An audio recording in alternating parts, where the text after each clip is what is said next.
Hello and welcome to the Sheldrake-Vernon Dialogues with myself, Mark Vernon, and Rupert Sheldrake. Hi, Rupert. Hello, Mark. We get together every so often and have a discussion about something we've been thinking about, wrestling with, turning over the ideas of, um, partly for our own interest, but also hopefully to spark thoughts in you as well, and maybe even initiate other conversations. It'd be lovely to think that went on. And Rupert, what I was wondering about today is to think about death. And my reason for thinking about death is that just a couple of weeks ago, I was involved with an organization called Doctors in Distress, which is a charity that looks after doctors, particularly their mental health, and nurses and other medical practitioners. And where we are in the current COVID pandemic, over a year on now, one of the things that came across really powerfully was that doctors are feeling that all the anxiety and concern about death is being outsourced onto the medical profession, and it's too much, and it's directly contributing to the sense of burnout and exhaustion, and even mental health problems that medics of one sort or another themselves face as well. Now, clearly, on the medical side, you want to go to a medic when you're thinking about illness and what to do about it. But their point was that people show up in surgeries with a whole lot more than just the physical complaint. And we live in a culture, it seems, that seems to have lost touch with a lot of the resources for trying to think about death in the round, because of course it's a psychological and a spiritual and emotional, it's one of the big issues of life, of course. So I was wondering whether we might think about that. But also, I know, to hand over to you, that you've been thinking about death maybe in a very different context, it seems. But I wonder whether there's relevance, because by thinking about death in different contexts, we maybe get ideas that we can draw on to think about it for what it means ourselves culturally and individually. Yes, well, I've been thinking about death in all sorts of contexts recently, partly because my brother, my only sibling, died about a month ago, and so that, of course, brought the issue to my mind, very much so, as well as all the deaths going on around us through COVID and other causes. Um, well, this is also something I've been thinking about in a strictly biological sense. Um, some work I did years ago at Cambridge when I was working on plant development um, gave me a new way of thinking about death in relation to life. And basically, what I found was, and what I've recently been writing about in technical papers for botanical journals, is that within plants, the death of cells is part of normal life. And as the cells die, their contents break down, and one of the breakdown products of cell death is indole acetic acid, a chemical derivative of tryptophan, which is one of the amino acids. And this is known as auxin. It's the main plant hormone. So the main plant hormone that stimulates growth, new development, the formation of roots, and the differentiation of wood cells is produced by dying cells. So the hormone that gives more growth and more life is produced by death within the plant. And the main cells that die in a growing plant are the wood cells. The wood cells are the tubes that conduct water from the roots to the shoots. And in the wood of a tree, there's lots and lots of them, conducting it up to the shoot system, and within the veins of leaves. All the veins are made of vascular tissue, which contains xylem or wood cells, and phloem cells, which are tubes that conduct sugars out of the leaf to growing parts of the plant. So this is something I discovered when I was doing my PhD, and it's something I've returned to because it's now the conditions in plant science are such that this fits with so much recent evidence that it's like a key to a pattern falling into place. Basically, the formation of hormones stimulating growth and life through death shows that death and life are totally interdependent. And the same is true in our own bodies. I mean, our skin cells die, our blood cells die, our intestinal lining cells die, and they're continually replaced by stem cells, dividing and giving new cells. But death is part of life in animals and plants. In embryonic growth in animals, many cells die and they undergo what's called programmed cell death. And in plants, the cells that die, that give nutrients and hormones that stimulate new growth, are not only in the wood cells, they're also in the nutritive tissues of the seeds. The endosperm is the storage tissue in a seed that breaks down and to feed the growing seedling. And that dies, releases what stimulates new growth. And actually, there's a remarkable crossover from that to a kind of spiritual consideration of death, because in one of Jesus's sayings, he says, unless the grain of wheat falls into the ground and dies, you can't have new life. So he explicitly ties botanical death and life. I mean, he didn't talk in terms of the endosperm and these tissues that we now talk about, but the basic principle is very clear and explicit, that there has to be death in order to release new life. And this is certainly true if you look in the ecological context as well. If organisms went on living indefinitely, there'd be no space for new life or for evolution to occur. Death has to happen. It's an inevitable part of the process of life. Even in single-celled organisms, some of the cells die, otherwise the world would be overwhelmed with amoebas and bacteria and stuff.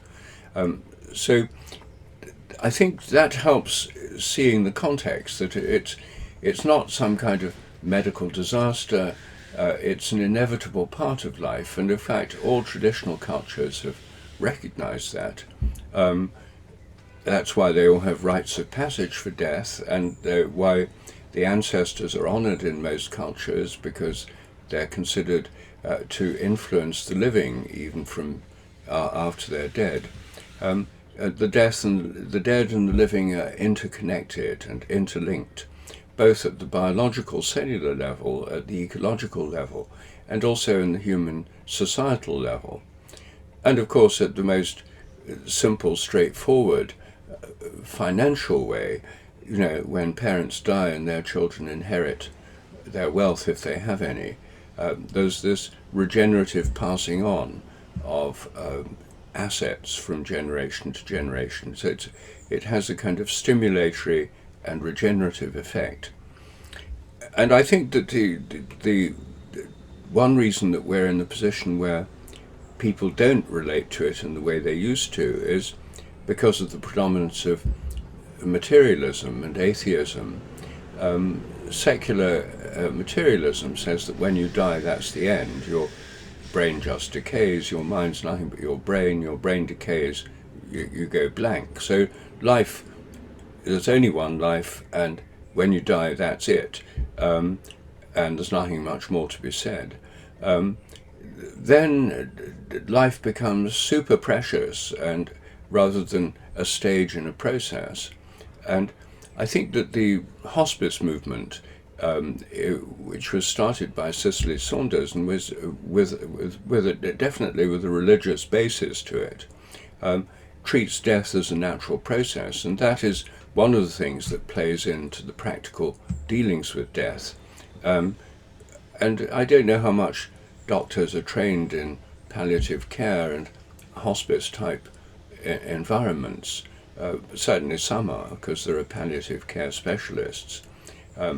But I think what we've had through the triumphs of mechanistic medicine is the assumption that medicine's potentially all-powerful, and the people who believe in transhumanistic life extension believe that we can overcome death through medical and technical means. And indeed, the communists thought that. I mean, they thought that they could revive Lenin from his mausoleum, and that death would be overcome through science rather than death being overcome in a spiritual sense through religious traditions. So I think in a modern secular context, there's a terrible muddle about it. Yeah, and it makes a lot of sense to me that that death has come to be seen at worst as a kind of bookend to life that's kind of unavoidable, but perhaps with this kind of fantasy that it can be overcome in the sense of just extending life indefinitely. And I think that's actually a real tension in the medical profession, that there are parts of the medical profession, like palliative care, that have a different approach to death and realize that death is a stage in life that people enter and then can be helped with through palliative care. But I think that the dominant attitude in the medical profession is shaped by the Hippocratic Oath, which of course is a good thing, but it's broadly to keep life going as long as possible. But when someone's in the dying stage of their life, that can become very counterproductive. And of course, it then gets into trouble with bureaucracy and legal threats and so on. For a doctor to say, I'm going to help someone to die, is a very loaded remark to make. And so I think it is a real tension actually in the medical profession that is part of this build-up of the pressure. But I also, really warm to what you're saying there about how it's understood in spiritual traditions, because if I've understood you right, it's not saying that death is something to be kind of wiped away, whether that be through medical intervention or indeed kind of spiritual magic, almost the kind of miracle that death is nothing at all. It's actually to say that death and life are deeply interwoven, and that even in some way you don't know about life until you also know about death. I think that there's something very profound about those two aspects coming together.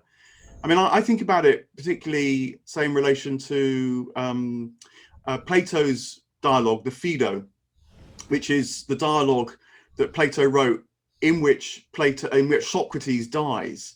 I mean, it's very fascinating to read, because you know that by the end of this dialogue, and it's not a big dialogue, it only takes maybe an hour or two to read, Socrates is going to be dead. And the challenge, in a way, that Plato sets up in the participants in this dialogue, and then also with us readers, is can we approach this death virtually for us, actually for them, and see more of life because we're approaching death, and not because we're turning our back on death, not because we're saying we don't believe death's the end. I mean, what happens in the dialogue is that Plato systematically almost undermines the assumptions that are aired in the dialogue, like death is just the body is just a prison of the soul. And that's a common phrase attributed to Plato, as if Plato didn't really care about dying because the body is just a prison of the soul and he thought his soul would float off. To my mind, that's a complete misunderstanding of the Phaedo. What Plato is trying to do is raise these things that people say and show how they can't be right in themselves. And so the dialogue sort of encourages you to come closer and closer to the starkness of death and let go of everything that you're holding on to that might make you avoid the reality of death. But the point is then to see what's left, what can't be, as it were, undone by death. And it's an experiential thing. You can't, this is not about proof, it's about feeling and seeing, which is in a way why I think that the work you're talking about in the biological world and the plant world is a sort of spiritual practice, actually, because it's about approaching death in one organism and feeling how that relates to you as another organism. It's consciousness expanding, not just kind of studying something. And what Plato concludes, which I think is common actually with many wisdom traditions, it's there in Christianity, I think it's there in Indian philosophies, for sure, that life actually contains death, if you like. It's not that death contains life, as if something can't contain nothing, to hark back to another conversation we've had. Only something can hold on to its negation.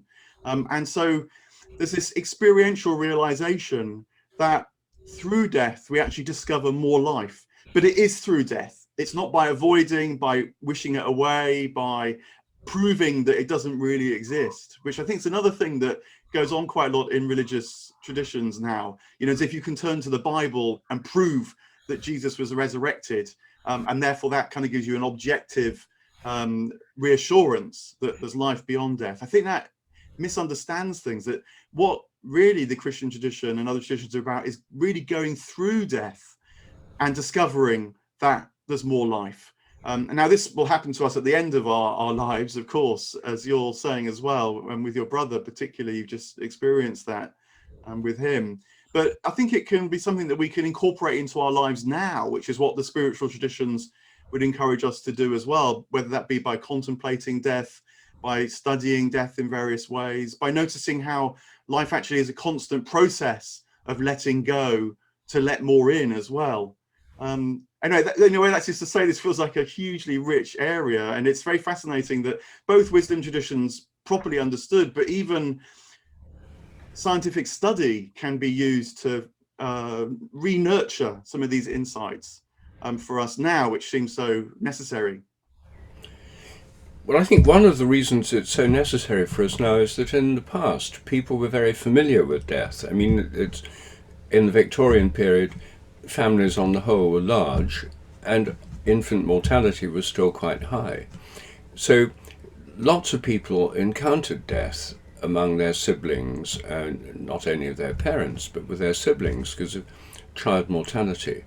And also in other cultures, like when I lived in India, when people die, you actually see the body. You know, the body is carried on a bier to the funeral pyre and is then buried. Whereas in our culture, the body is whisked away to an undertaker's place, and then most funerals in England, the coffin's in a sealed box. Whereas even in other Christian traditions, like the Orthodox, like the Russian Orthodox, the coffin is open and people file past and pay their respects they see the dead body. And when I've seen dead bodies, it's had a most powerful effect on me, because you know the person's dead when you've seen them, whereas seeing a screwed up coffin in a funeral service, you don't get the same immediate hit. I once went to a talk by Anthony Bloom, who was the Russian Orthodox Archbishop in London, and he called Death and Children. And he pointed out that in the Orthodox tradition, they make a big point of involving children in the process of death, and they get to see the dead body, and they get to be part of the process of people dying and the funeral rites. Whereas he pointed out that in the West, people often feel they're protecting children by shielding them from seeing dead bodies, by not talking about death, by pretending people have just gone away or something, and not letting them be part of that transitional process involved with preparing the body for burial or cremation and the funeral rites. And I must say that I found his talk enormously helpful. And with my own children, as they were growing up, we had one occasion when someone who lived in our house died, and we all went to see his body, and I think it was very powerful for all of us to see that and to realize that. Whereas otherwise in our culture, first of all, people die less often because there's much less infant mortality, and death rates are much reduced owing to modern medicine, which of course is a good thing. But it does mean that there's been this veil of secrecy drawn over death, and lots of people in Britain today have never seen a dead body. Whereas when I lived, I'd seen one or two dead bodies before I went to live in India, but when I was in India, I saw quite a lot. And that's normal in India, and in many countries it's normal for people to be aware of the process of death and to be part of that rite of passage, the funerary rites when someone dies and they're sent on their journey.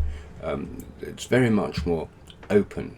And I think that's one thing that we could fairly easily do in our culture, is to just make it easier for children to be part of these, include children more in the process of death and dying and funerals.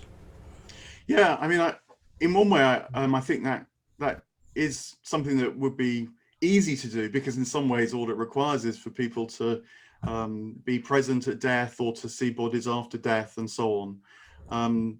But it's at the same time, it would be, I think, a huge cultural shift, because I think what it is asking us is to consider that a good death is part of a good life, and that there's a kind of beauty in death and stillness in death, which I know as well. When I was a priest, I was with people who died and saw dead bodies and so on around funerals.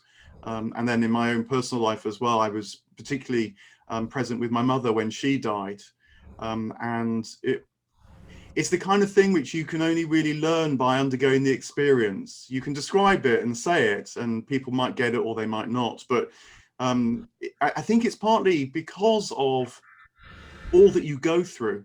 So it's not like my mother's death was sort of seamless and effortless and peaceful all the way through. Quite the opposite. She had a cancer, which killed her too young. And, she wished this wasn't so, and went through a lot of treatments, and the agony, the ups and downs of that, not knowing what was going to happen and not happen and all the rest of it. But it was that reality that when it came to the end and she really was dying, almost cleared a kind of different terrain. It was almost like we entered a different space. And because she became peaceful and accepted what was happening, and kind of almost, I think, radiated a life beyond her own life towards the end, because we were sort of all there. As it's a very intense experience often, but it takes you into a different kind of quality of time almost. Maybe because at some level you realize you're participating in these rhythms which are shared by everybody, but also you're coming closer and closer to the mystery of life itself. It's very hard to experience it as just a kind of biological mechanism that somehow is shutting down, because you realize that someone who and know in your own soul, their soul is shifting and changing. That was very much my experience, that in the last day or two particularly, it was like she was here but also already half in another place as well.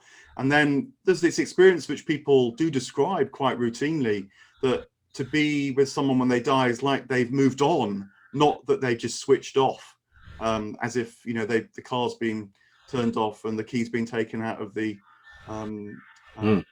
the lock, as it were, and so on. But you can only know that when you have been with it. I mean, another experience which I had, which resonates with me very powerfully, is actually during the last year, my partner had a stroke. And it turned out that it was a micro stroke. And so actually, it became quite clear that was the case. And so, that was a huge relief. But when it was happening, we didn't know that. And it was kind of like an experience that happened at two levels. At one level, we called 999, and, hooray for the NHS and all they do, because the ambulance came very quickly and so on. And the good thing about having a stroke is that the pathway in hospitals is very clearly understood. And so you're very quickly, you have scans and so on, and people work out what's going on. But at the same time, there was this spiritual process going on, which was, is this going to be the last day we see each other? I couldn't get into the ambulance because it was mid-COVID. So there was a sense of separation.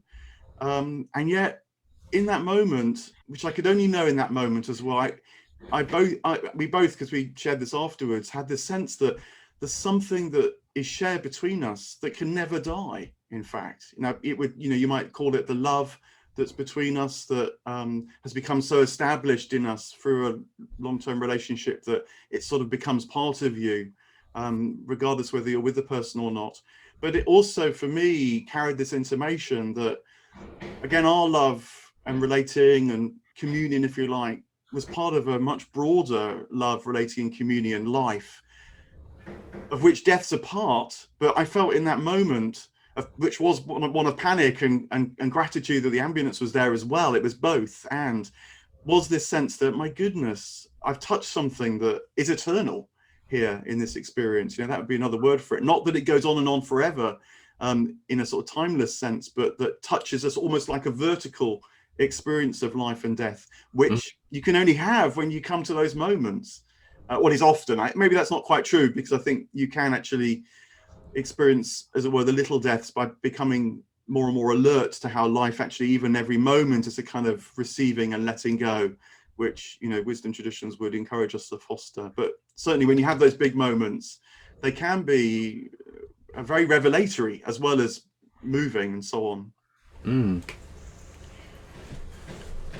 I think one of the good things about contemporary research is that there are now people, best known being in Britain probably as Peter Fenwick, who are doing research on events around dying.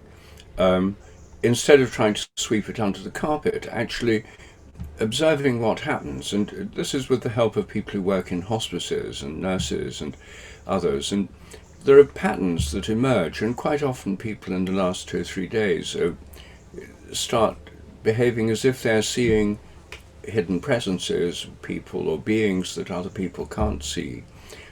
Sometimes they talk of their people they knew and who are now dead, or sometimes angels or spirit beings. But it's clear there's a kind of transition process going on. And in the most extreme forms, this takes the form of what's called terminal lucidity, where people who may have had Alzheimer's or other forms of dementia for many years, in the last few days become able to recognize other people, to know what's going on, to talk about things that happened years before. And it's as if their memory comes back, and there's a kind of collecting of themselves, preparing themselves for this transition. And as a matter of fact, this is something I'm doing research on at the moment in relation to animals. As you know, I've been doing research on unexplained powers of animals for many years, and my assistant Pam Smart and I have a huge database with more than 6,000 stories about unexplained abilities of animals.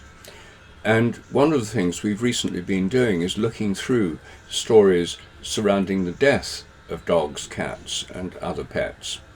I was interested to do this to see whether terminal lucidity is a biological phenomenon, whether animals that know when they're going to die undergo a kind of transition, and whether this human transitional process is purely human, or whether it's part of a wider biological process. There are many stories about animals knowing when they're going to die, going out, cats going out to die in sort of away from their house, and as if animals know when they're going to die. And we've been looking at stories that suggest that some animals do undergo a kind of terminal lucidity. There's one story of a very sick dog that who'd been just lying there fairly helpless, and they decided the time had come for the dog to be put down by a vet, and then, to the whole family's surprise, the dog got up, hadn't got up for a long time, and went round. They were sitting round the dining table, and it went round to each member of the family and raised its paw, and as it were to say goodbye, and then went back and lay down on its mat and died. So stories like that, you see, suggest that there's something in this process which is not just humans, but also other, at least mammals, have this ability. It actually is one case of a budgerigar, so this may be with birds as well. Incidentally, we're trying to collect more stories about this at the moment, so if anyone's listening to us now who has a story about a dog or a cat or a budgie or a parrot or a horse or any other animal they were close to, behaving in an unusual and interesting way shortly before it died, do please write and let me know. You can write to me through my website, sheldrake.org. So I think that there's a process, and I think this process obviously takes time, but some people can't undergo it. And I think that's one reason in the litany for Ash Wednesday, there's one of the prayers is, "Deliver us, good Lord, from sudden death."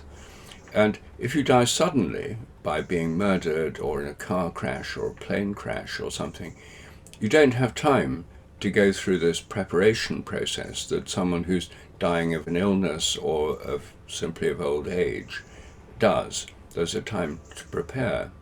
And I suppose one lesson from that is that we ought to be prepared at all times, because no one knows when they're going to die, and any of us could die any time for all sorts of accidental reasons, not just health reasons. Yeah, well, the story of pets reminds me of the experience which we had with our cats. So we had two cats, and they were, they were older, but not particularly elderly. But one of them died, and the other cat, who they'd known each other since birth, immediately stopped eating and drinking. It was quite striking that, within 2 or 3 hours, I realized that she'd stopped eating and drinking and never ate and drank again, and died herself 4 days later. And, in the human context, you'd say they died of a broken heart. I actually understand that with cats, it's the liver that malfunctions, and when cats don't eat and drink, and so that's what is, as it were, the toxicity that caused the death. But she died because she realized that half of her had gone, I think. And whilst she would sit on our laps and be comforted in a way, she, well, I think not just knew that the other cat had died, but had felt that half of her had died, and it was now time to go. Actually, there wasn't much sign of distress in her, but there was definitely a sign of following. Again, it was this very profound experience of how life pulls us from death, even in this case with the cats. If someone had described that story to me, I would have thought, that's sweet, but maybe it's just the emotion of the moment. But it was a very profound moment as well, which people can have with their animals in their lives as much as with the other humans in their lives too. I think the rehearsal of these stories is so important because we do live in a culture, not just medically, but in so many ways, doesn't know what to do about death. The whole story of our economy is one now of recovery and growth again, as if we can kind of get back to how we were 2 years ago, almost as if nothing's happened with the COVID crisis. Or, so much of our own personal financial lives is about securing the future through mortgages, through insurance, as if we can offset anything that might happen in principle if only we have enough financial products. So it's in all sorts of ways. Actually, I think our culture does distance us from death. And then if you get into this, you read the stories about, as you were alluding to at the beginning, the singularity hope that somehow we'll be able to sort of download ourselves onto a computer and avoid death in that way. And there's serious money and power going into these pursuits through organizations like Google. These aren't marginal concerns. So this for me, going back to where I started, hearing what these doctors were talking about, I do feel it's a really crucial area if we're going to try and learn from what's happening with COVID and not just sweep it under the carpet and sort of pretend that we can get back to so-called normal. Maybe it can be one of the, even the blessings which the experience can offer us in a way because of the pain, not in spite of the pain, but because of all the difficulty. It's almost like a prompt to our culture to say, look, you've got this a bit out of sync, whatever else is going wrong. But there is a different way to think about this. And, and as you're saying, as I think we're saying, there are resources we can draw on. And they're actually nearby. They're not actually so far, but we do have to kind of want them and turn to them as well. Absolutely. Well, thank you very much. Yeah, okay. Well, that feels a good point to pause. And thank you very Yeah. much. Well, we've left several issues, what happens after death, which we've discussed before. Rites of passage for death, and which all cultures have and their importance. These are all other topics, but I'm very glad we've had a chance to explore this one in such a broad context. Yeah, thanks very much. Thank you.